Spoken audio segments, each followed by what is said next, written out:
Exercício e suas respostas adaptativas em mulheres. Opa, tudo bom? Se você tem dúvidas da adaptação e respostas de cada mulher no emagrecimento, como por exemplo, a musculação não tem um efeito eficaz para o emagrecimento, ou um outro exemplo, o aeróbio é a maneira de ser assertivo em qualquer estratégia de treino para mulheres que buscam o emagrecimento, então eu trouxe um estudo que mostra alguns resultados bem curiosos e eu quero compartilhar com você alguns pontos para a compreensão da individualidade feminina no emagrecimento.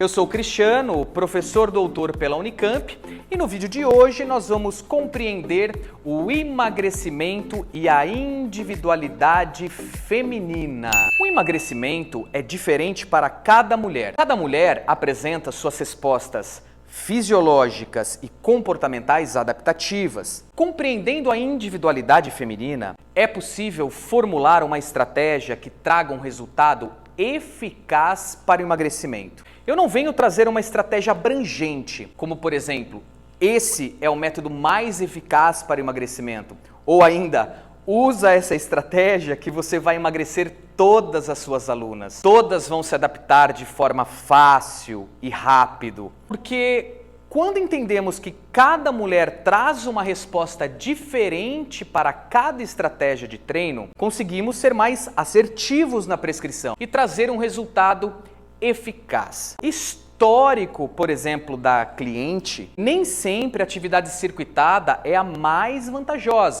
Tem inúmeros casos de diferentes mulheres que já vivenciaram diversas vezes o processo do emagrecimento, mas com reganho de peso na sequência.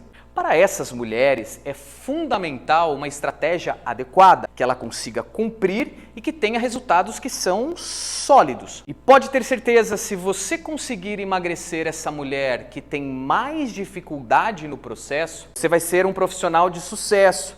Não apenas para ela, mas para muitas mulheres do convívio dela. E sabe a consequência disso? Simples. O tão almejado ciclo de indicações. Então, quando a gente escuta por aí que a musculação engorda ou que o HIIT é a melhor estratégia para o emagrecimento, eu te respondo, depende. Seria muito ingênuo da minha parte acreditar que todas as mulheres vão emagrecer fazendo apenas exercício aeróbio ou usar estratégias na musculação apenas para mulheres que buscam a hipertrofia. Ou seja, para realmente conseguirmos um resultado satisfatório no emagrecimento, é importante ter esse conhecimento. E é isso que eu quero que você aprenda, e para isso eu trouxe nesse exato vídeo um estudo que mostra exatamente isso que eu estou falando para você. Publicado na conceituada Obesity, esse estudo comparou 3 estratégias de treino para mulheres com sobrepeso e obesidade. Essas mulheres foram divididas em 3 grupos, sendo somente atividade aeróbia, somente o treinamento de força e um terceiro grupo de mulheres que realizou o treino combinado, ou seja, o treino aeróbio associado ao treino de força. Essas mulheres tinham entre 36 e 42 anos em média de idade. Como você pode ver aqui na tabela, o IMC e a massa gorda apresentada pelos autores confirmam o sobrepeso e a obesidade dessas mulheres. As 3 estratégias foram utilizadas com uma frequência de 3 sessões por semana por um período total de intervenção de 5 meses. E qual foi o volume e a intensidade de treino utilizada em cada estratégia? As mulheres do grupo aeróbio realizaram um volume entre 30 a 60 minutos. com uma intensidade correspondente a 70% da frequência cardíaca máxima. É importante observarmos que nas primeiras 6 semanas as sessões elas progrediram de 30 para 60 minutos e foram mantidas em 60 minutos até o final da intervenção. A esteira foi o ergômetro escolhido pelos autores e, ocasionalmente, uma bicicleta estacionária, uma bicicleta normal, foi utilizada. Já em relação ao controle da intensidade, que foi fixada em 70% da frequência cardíaca máxima, foi realizado por monitores de frequência cardíaca. Como podemos ver, alguns estudos monitoram a frequência cardíaca e sabemos que a frequência cardíaca recebe fortes interferências externas, mas nesse caso é importante separarmos o que a ciência traz da prática. Por exemplo, os autores utilizaram equipamentos de alto custo, como um analisador de gases para o gasto calórico, inclusive um modelo bem parecido com esse que você está observando no vídeo. Além disso, eles utilizaram o DEXA para a composição corporal e monitor para análise da frequência cardíaca. Mas e na prática? Qual a possibilidade mais dentro da nossa realidade para o monitoramento dessas mulheres? Como observamos, os autores prescreveram uma estratégia de treino a 70% da frequência cardíaca máxima. E segundo o posicionamento do Colégio Americano de Medicina do Esporte, a intensidade utilizada pelos autores está entre 64% a 76% da frequência cardíaca máxima, ou seja, uma atividade moderada.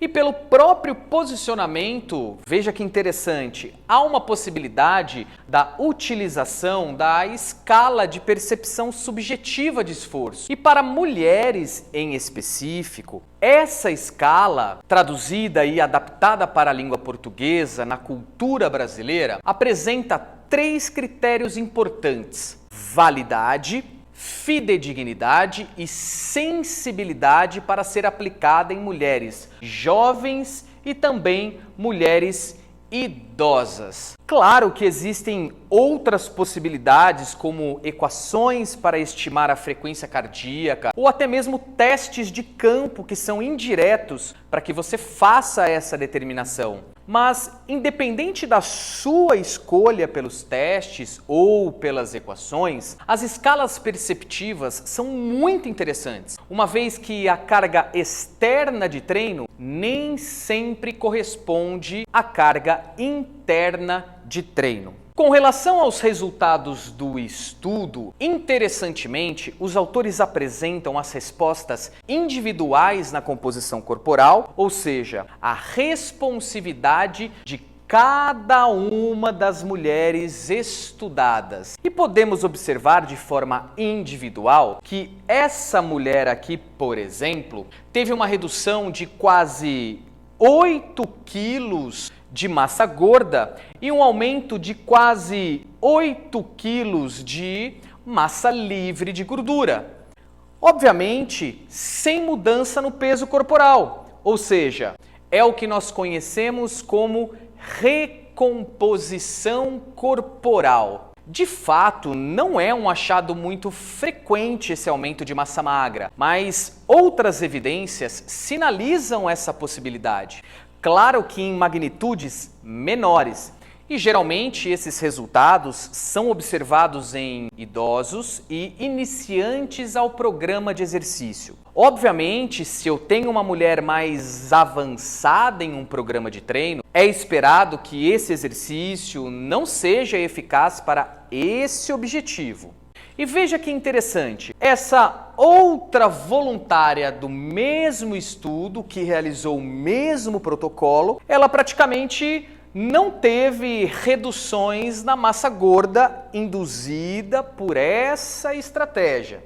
Já em relação ao grupo de mulheres que realizou o treinamento aeróbio mais o treinamento de força, ou seja, o treinamento combinado, essas mulheres realizaram a estratégia em 2 períodos de 12 a 20 minutos. A sessão de treino era iniciada por uma atividade aeróbia a 70% da frequência cardíaca máxima, seguida por um circuito com 8 exercícios na musculação, sendo 3 séries de 20 repetições máximas nos seguintes exercícios: leg press, supino, puxador, adução de quadril, abdominal, adução de quadril, extensão lombar e remada.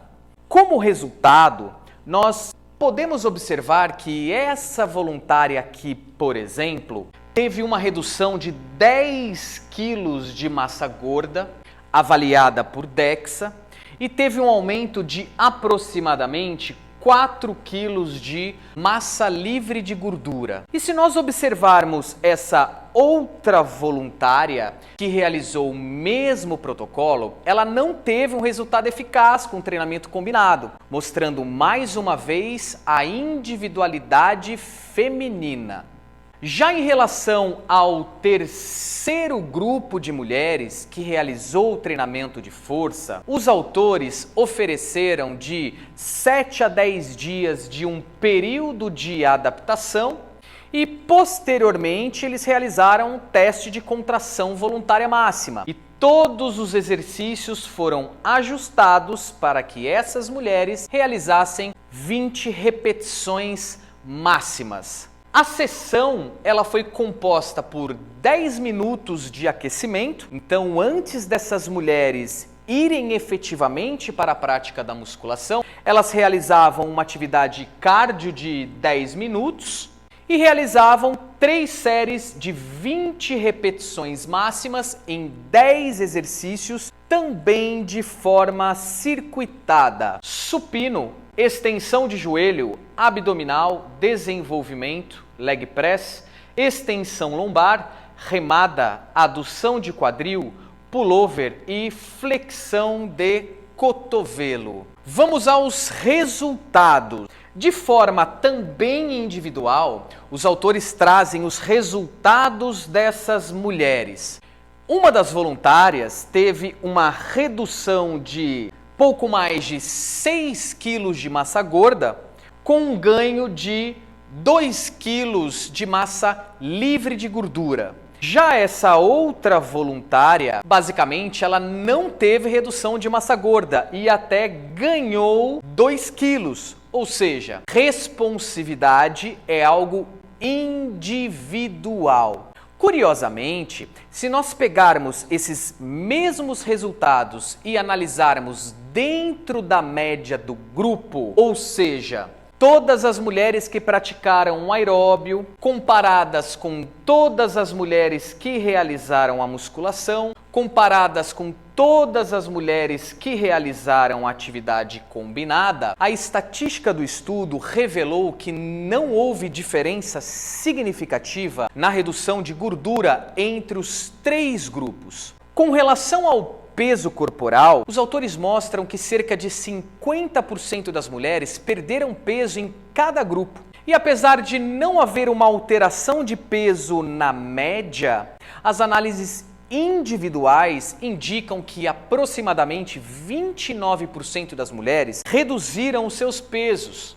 Vale ressaltar que essas mulheres não estavam em controle nutricional, não estavam em dieta, muito embora os pesquisadores realizaram um recordatório para ver as diferenças na caloria e macronutrientes no início e no final da intervenção.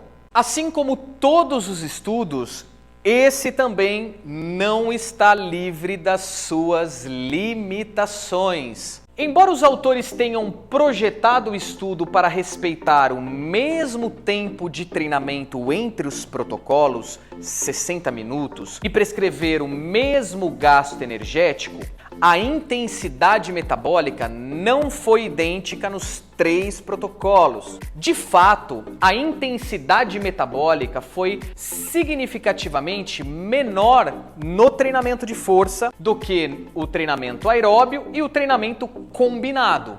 No entanto, essa diferença não foi suficiente para induzir diferenças significativas entre os grupos nas variáveis de composição corporal. E uma justificativa plausível para isso, inclusive os autores reportam isso no trabalho, foi em função do maior gasto energético pós-exercício no grupo de mulheres que praticou o treinamento de força. Então, você consegue entender a magnitude de um estudo? E principalmente porque eu particularmente não me baseio em apenas uma evidência? A média da resposta no emagrecimento dessas mulheres não corresponde com a responsividade de cada uma delas. Ou seja, para formular uma estratégia realmente eficaz, é importante formular uma estratégia individual, porque as respostas adaptativas fisiológicas e comportamentais podem ser totalmente diferentes. Parece muita coisa, não é mesmo? Mas quando você entende isso, você começa a entender todo o contexto. E isso te faz trazer resultado de sucesso para a sua cliente e ser um profissional mais assertivo na sua estratégia. É isso. Espero que esse vídeo some no seu atendimento para que você consiga formular do zero estratégia eficaz de treino para mulheres quando o assunto é o emagrecimento.